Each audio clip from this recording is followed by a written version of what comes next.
झोला।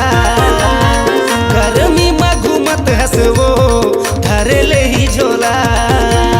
पीले पेप्सी पीले ठंडा, पीले पेप्सी पीले ठंडा, अरे पीले ना कोको कोला।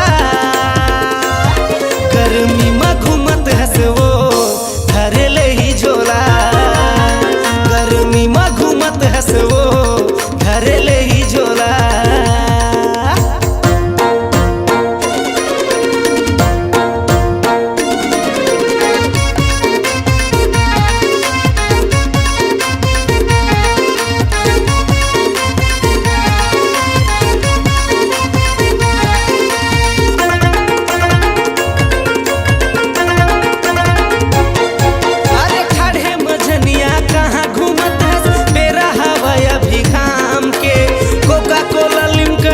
पियस्ता जूस पी लेना वो आम के। कोका कोला लिमका नहीं पियस्ता जूस पी लेना वो आम के।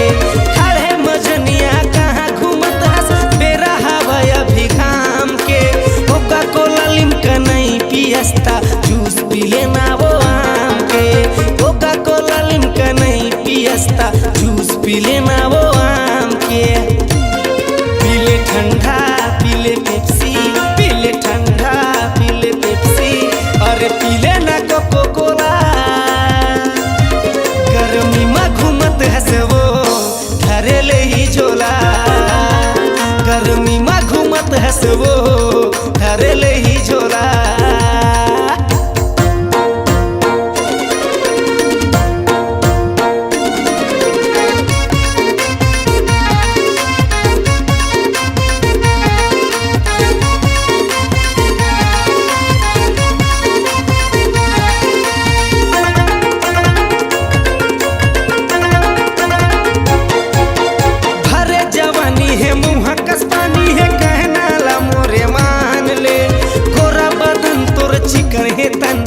अपन माया रू जान ले, गोरा बदन तोर चिकन है तन, अपन माया रू जान ले। भरे जवानी है मुहा कसपानी है कहना ला मोरे मान ले। गोरा बदन तोर चिकन है तन, अपन माया रू जान ले। गोरा बदन तोर चिकन है तन, अपन माया रू जान ले। पीले पेप्सी पीले ठंडा, पीले पेप्सी पीले ठंडा, अरे पीले ना कोको कोला। गर्मी में घूमत हसवो धरे ले ही झोला। गर्मी में घूमत हसवो धरे ले ही झोला। पीले पेप्सी पीले ठंडा, पीले पेप्सी पीले ठंडा, अरे पीले ना कोको कोला। गर्मी में घूमत हसवो धरे ले ही झोला। गर्मी में घूमत हसवो धरे ले ही झोला।